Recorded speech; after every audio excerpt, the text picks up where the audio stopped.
네, 북한 김정은 제1위원장이 공식 석상에서 모습을 보이지 않고 있습니다. 오늘로 23일째를 맞았는데요. 지난 3월 평양 만수대, 지난 3일이죠. 평양 만수대 예술극장에서 김정은은 부인 리설주와 함께 모란봉악단 신작음악회에 참석했습니다. 조선중앙통신과 노동신문이 관련 사실을 일제히 보도했었는데요. 하지만 그 이후에 어떠한 공식 석상에서도 김정은의 모습은 찾아볼 수가 없었습니다. 그리고 바로 어제 열린 최고인민회의에서도 모습을 드러내지 않았는데요. 조선중앙TV가 공개한 최고인민회의 장면입니다. 이 주석단 맨 가운데 원래 김정은이 앉아야 할 자리에 아예 의자도 가져다 놓지 않았습니다. 집권 후에 처음 있는 일입니다. 이 때문에 김정은 건강에 문제가 있는 게 아니냐, 이런 의혹들이 쏟아져 나오고 있는 상황입니다. 자, 전문가와 함께 이와 관련된 얘기 자세히 나눠보도록 하겠습니다.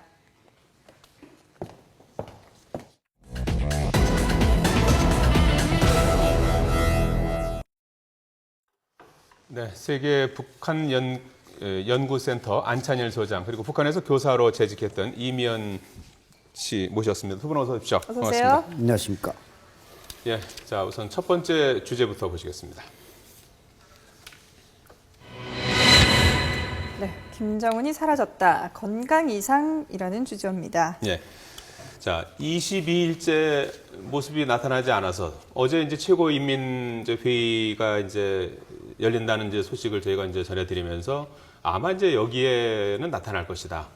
안 나타나면 이게 좀 뭐가 문제가 있는 게 아닐까. 이제 이런 그 어떤 가늠자로 삼았었는데 어제 나타나지 않았습니다. 22일째. 오늘까지는 23일째가 되겠는데 뭐 좀 심상치 않은 문제가 있다고 보십니까, 안 소장님?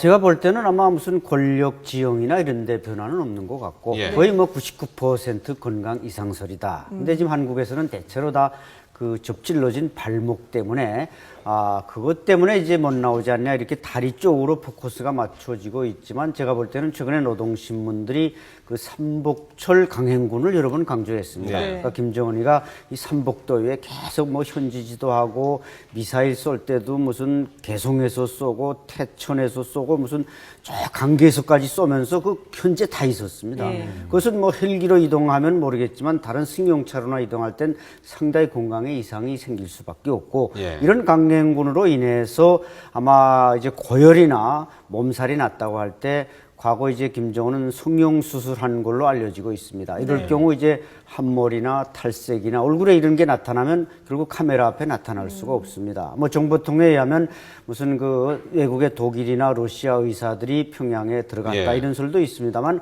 북한에도 정형외과 부문의 박사들은 상당히 많기 때문에 예. 단순히 이게 뼈를 고치는 것보다는 뭔가 다른 피부과 계통에도 이상이 있을 수 있지 않는가 이렇게 예측은 해볼 수 있습니다. 예, 예.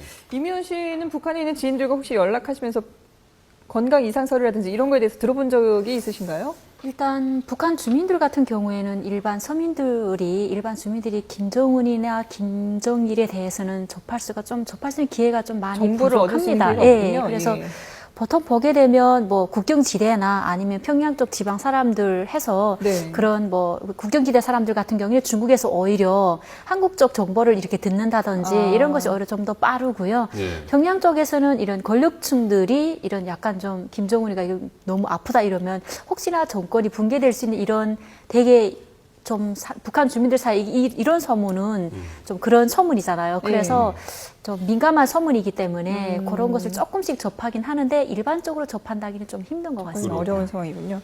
김일성 일가의 가족력이 있다는 얘기는 들어보셨어요? 예, 들었죠. 가족력이 집안에 좀 그 가족력이라는 예, 예. 게 이게 사실 제일 중요하잖아요. 어떤 병이 걸릴 때. 네네, 그럼 어떤 그죠. 병들이 있다고 소문이 났었어요? 김일성 같은 경우에는 일단 네, 뭐 심장 지금 잠시만요. 잠깐만요. 예. 지금 국회 상황을 잠깐 봐야 될 것 같은데 현장 네. 보시죠. 네, 여야 야당 원내대표. 측에서 말씀이 있기 때문에 계속 논의는 합니다. 그럼 법안 처리도 오늘 다 하실 그건 생각이에요? 의장님 권한, 제 권한은 아닙니다. 부장님이랑 연락하셨을 때 본회의 여신다고 하셨나요? 그렇게 얘기 들었습니다만. 네. 의장님이 국민과 약속한 것이지 우리가 한 건 아니에요. 자가정신 운영위원회 하신 다음에 본회의장으로 여당 의원님 다 이동하시는 거예요? 글쎄 그렇게 돼 있죠. 근데 그것도 그렇게 돼 있죠. 네.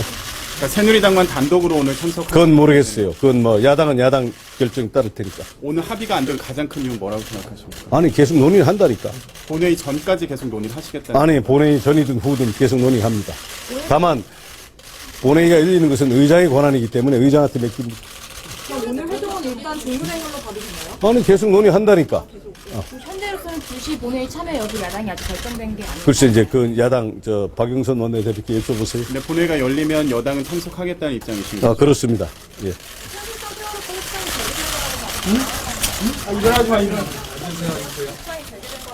그건 뭐 항상 협의하는 거니까요. 항상 협의하는 거. 오늘 원내대표님께 다시 만나시나요 그러면? 아 그럼요. 계속 만납니다. 계속 만납니다. 저 박영 대표님 모시고 계속 만납니다. 시간을 특정하세요. 아 대표님께 여쭤보세요. 오케이. 자, 아니 단독 진행 여부는 국회의장이 하는 것이 내가 하는 게 아니에요. 운영위원회 지금 합니다. 뒤에 앉으세요. 뒤에 앉으세요. 자, 조금 부탁합니다.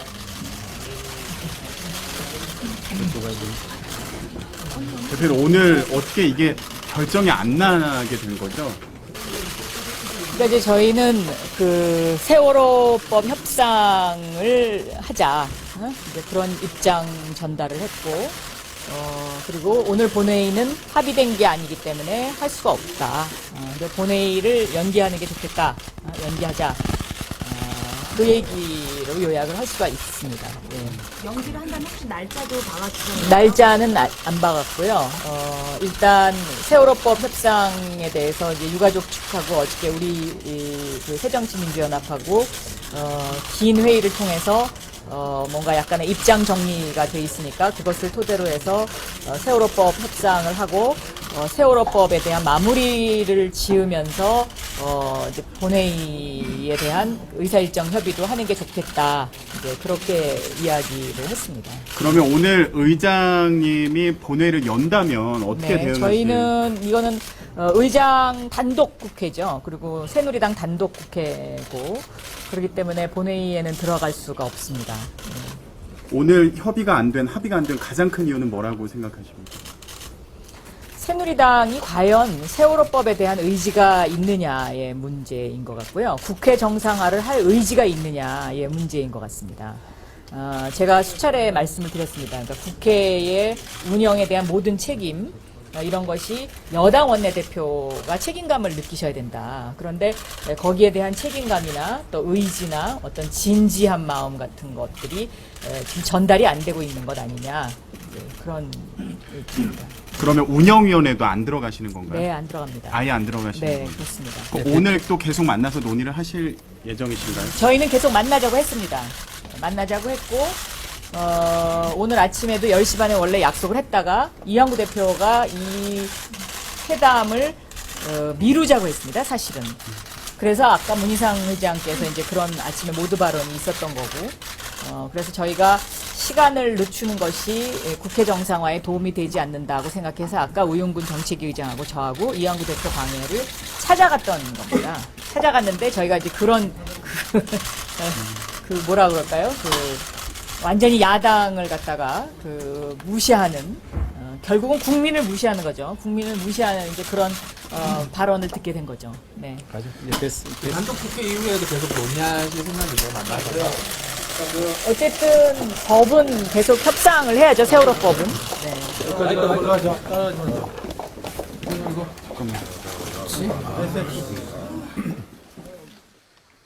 네. 예, 이제 2시에 지금 본회의를 소집해 놓은 상태에서 조금 전에 여야 원내대표가 지금 두 번째 만남을 가졌습니다. 예. 오늘 아침에도 한번 만났다가 10분 동안 설전을 벌인 뒤에 11시 한 50분쯤 만나서 1시간 반 정도 두 번째, 지금 예. 두 번째 만남을 했는데 아직까지 뭐 접점을 찾지는 못한 것 같습니다. 네, 새누리당 이완구 원내대표는 협의는 계속하기로 했다. 그리고 2시 본회의는 국회의장이 결정할 사항이기 때문에 자신이 대답할 수가 없다라는 얘기를 하고 떠났고요. 예. 그리고 새정치민주연합의 박영선 원내대표는 세월호법을 협상을 먼저 하자라고 요구를 했고 또 본회의를 연기해 줄 것을 요청을 했지만 새누리당에서 받아들이지 않았다라는 뉘앙스로 얘기를 했죠. 예. 그리고 오전에 정의화 국회의장이 당대표를 의장실로 불러서 연쇄회동을 가졌습니다. 김무성 대표는 정 의장에게 약속한 대로 국회를 열어서 오늘 그 국회를 열고 이제 법안 통과하겠다고 한 것은 이제 정의화 의장이 이제 결심을 한 건데요. 네. 본회의는 반드시 연다. 본회의 강행 의지를 밝혔고요. 문희상 비대위원장은 정의화 의장에게 본회의 개회를 연기해 줄 것을 호소하고 이렇게 이제 헤어진 그런 상태인데 네. 지금 시점에서 2시 본회의가 열릴지 아니면 조금 미룬 상태에서 조금 더 여야 간에 대화를 조금 더 이어갈지 아마 네. 후자 쪽에 조금 무게가 있어 보입니다. 관련 속보 또 들어오는 대로 전해드리도록 하겠습니다. 네. 자, 조금 전에 어제 김정은 제1위원장이 최고인민회의에 불참하면서 건강 이상설이 제기가 됐고 관련 네. 전문가와 말씀을 나누던 도중에 국회 소식을 전해드렸는데요. 예.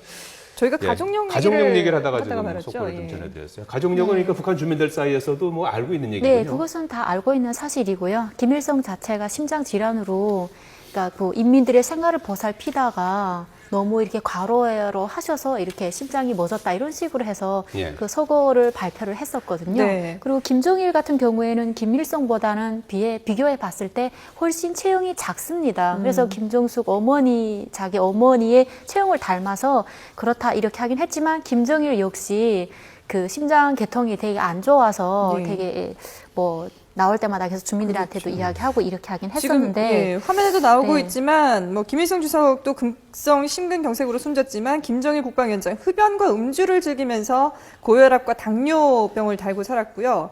역시 급성 심근경색으로 사망을 했습니다. 그리고 김정일 국방위원장의 여동생이죠. 김정은의 고모인 김경희는 심장병이 있고요.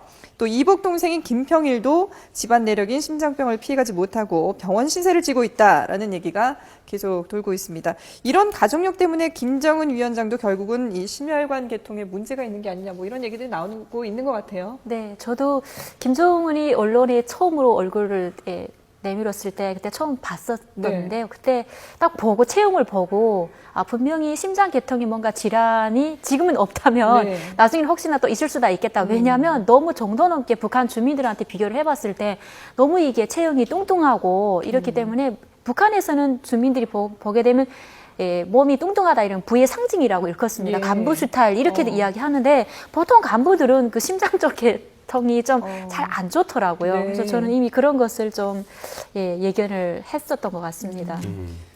김정은의 그 뭐 다리가 좀 불편한 네. 게 아니냐 이제 이런 분석도 유력하게 나오고 있는데요. 잠깐 저 화면을 좀 보면서 얘기를 나누죠. 네. 자, 이 조선중앙TV가 지난 9일에 공개한 기록 영화 속의 김정은의 모습인데요. 공장을 시찰하고 있는데 보시면은 이 지금 왼쪽 다리를 절룩이는 것을 확인할 수가 있습니다.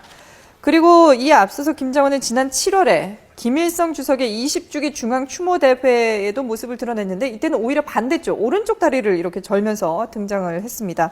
뭐 오른쪽 왼쪽 번갈아 가면서 이렇게 다리가 불편한 모습을 보여줬는데 이 때문에 뭐 통풍 때문에 고생하고 있다 이런 얘기도 들리더라고요. 다리가 불편한 건 맞는 건가요? 네, 그건 뭐 틀림없는 사실이고, 이것이 아마 이제 김정은이 줄담배를 계속 피우고 있지 않습니까? 네. 그리고 독이 강한 그 술을 계속 마시고 있고, 또 자기가 이제 유학 시절에 많이 먹던 그 이멘탈이라는 스위스제 치즈를 많이 먹고. 치즈, 예. 그러니까 이게 좋은 건 너무 많이 먹고, 김일성은 이제 82세에 돌아갔고, 김정은은 69세에 죽었는데, 저 사람은 뭐 30대 지금 초반이니까, 아직 뭐 그렇게 심한 정도는 아닙니다만, 그 식습관이나 음주나 흡연을 보면은 꼭 그 선대들이 하던 것과 똑같기 때문에 뭔가 혈관계통이나 이런 데 문제가 심각한 건 사실인 것 같습니다. 그렇기 때문에 지금 건강 문제가 계속 나옵니다만은 뭐 이번에 아마 최고인민회의에도 뭔가 이 대회에 맞춰 다리를 수술했다고 해도 뭐 맞는데 결국 그 수술이 좀 효과가 안 좋다든지 이런 문제로 해서 아마 나타나지 못하지 않았는가. 그것은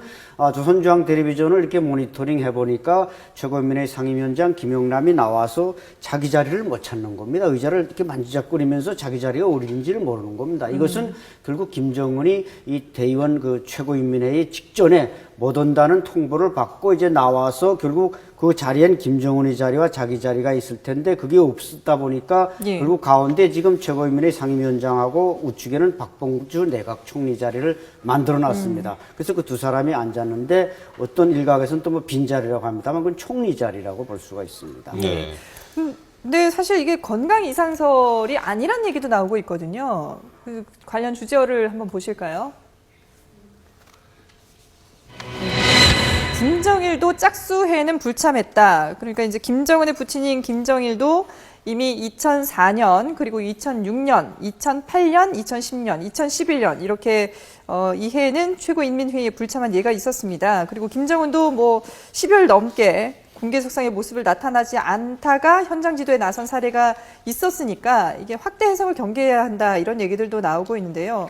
뭐 오히려 자기가 없어도 인민회의가 잘 돌아가고 있다. 이걸 좀 과시하려고 하는 거다. 이런 분석도 있더라고요. 글쎄 그걸 뭐 전혀 배제할 수는 없습니다만 네. 저 데이터에서 나오듯이 김정일은 김일성 주석이 사망한 지 10년 후 2004년부터 불참을 하기 시작했고 예. 이 행사의 최고인민회의라는 것은 아젠다가 중요한 것이지 짝수냐 헐수냐에는 아무런 의미가 없습니다. 예. 그렇기 때문에 적어도 아버지가 죽은 지 10년 후에 자기 집권 세력이 강화된 상태에서 내가 안 나가도 누가 거기에 대해서 말도 토를 붙일 사람이 없으니까 김정일이가 안 나왔고 또 그 당시 승마하다가 떨어져서 석 달간 치료받은 적도 있고 네. 그땐 전혀 신상을 공개하지 예. 않았습니다. 예. 그러나 이제 김정은이 다르다는 것은 지금 집권 3년 차에다가 지금 최고인민회의라는 게 상당히 이번에는 어느 의미에서 보면 상당히 중요한 문제들을 다뤘단 말이죠. 예. 여기에 안 나온 것을 볼 때는 제가 볼 때는 건강 이상설 외에 다른 걸로 해석하기는 어렵다는 것입니다. 주민들은 어떻게 받아들일까요?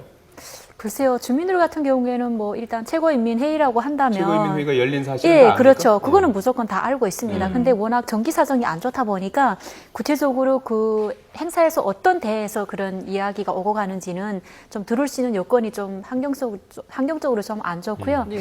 김정은이가 뭐 안 참갔다 했다고 해서 주민들이 뭐라고 할 사안도 못 됩니다. 그거는. 예, 그러니까 오히려 그냥 주민들 같은 경우에는 최고인민회의가 열렸구나. 또 뭐 그 안 회의 나왔구나. 때문에 예, 안 나왔구나. 뭐 다리를 쩔룩거리더니 아프겠구나. 뭐 이런 식으로 그냥 덤덤하게 받아들이고요. 오히려 구도를 통해서 북한 주민들 뭐 최고인민대에서 어떠한 방침이 내려졌다 이러면 예. 당 비서나 당 기관 일꾼들을 통해서 그렇군요. 구도로 이렇게 방침을 전달받고 또 집행해 나가고 이런 식으로 되어 있습니다. 어제 최고인민회의 보면 주목할 부분이 하나 있는데요. 잠깐 보시죠. 북한 IS 공격에 놀랐나? 이게 무슨 얘기냐면은 이제 어제 최고인민회의에서 이병철 항공 및 반항공군 사령부 사령관이 국방위원회 위원회 임명이 됐어요. 이건 어떤 걸로 해석을 해야 됩니까? 예, 이병철 대장은 이제 우리 공군사령관 격인데 이제 북한은 그 항공 및 반항공 사령부라고 이렇게 호칭을 하는데 예.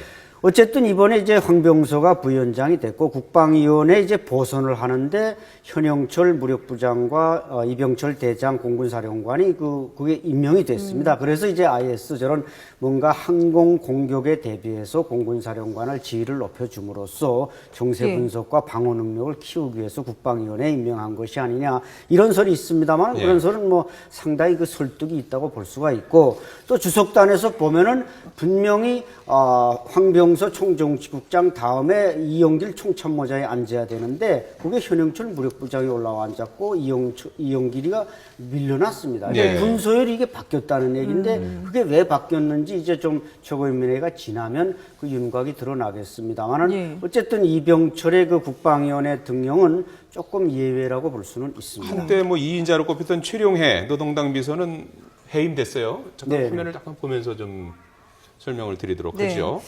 지난 4월이었죠. 장성택 처형 이후에 최고인민회의의 모습을 드러낸 최룡해 군복을 입고 위풍당당한 모습을 보였습니다. 오른쪽, 예. 그런데 어제 열린 최고인민회의 풍경은 좀 달랐죠. 명목상 국가수반인 김영남 상임위원장 옆에 군복을 입고 황병서가 앉아 있습니다. 예, 다른 사람이 이제 그렇죠. 앉아 있는데 이 두 사람의 저 위상은 어떻게 지금 변한 걸로 봐야 되는 겁니까? 그러니까 이제 최용해는 일단 총정치국장 자리에서 물러났기 때문에 부위원장 자리를 내놔야 됩니다.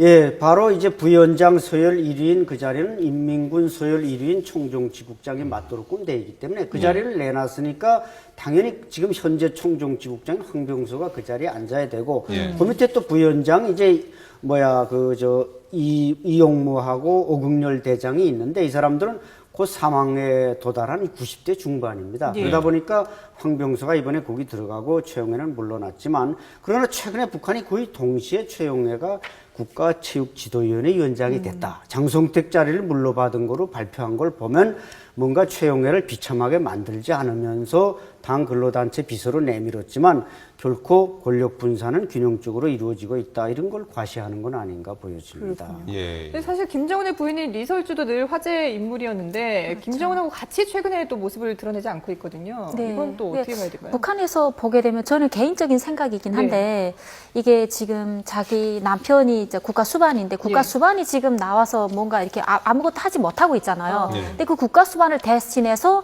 여자가 나와서 정치를 한다. 이거는 좀 말이 안 되는 거거든요. 그래서 아마도 일부러 리설주는 얼굴 그 모습을 자제를 드러내 한다. 자제를 하지 않았을까 이런 생각을 좀 해봤습니다. 그렇군요. 그렇군요. 네. 세계 북한 연구센터 안찬일 소장 그리고 북한에서 교사로 재직했던 이미연 씨와 함께 관련 내용 나눠봤습니다. 오늘 말씀 고맙습니다. 고맙습니다. 네. 감사합니다.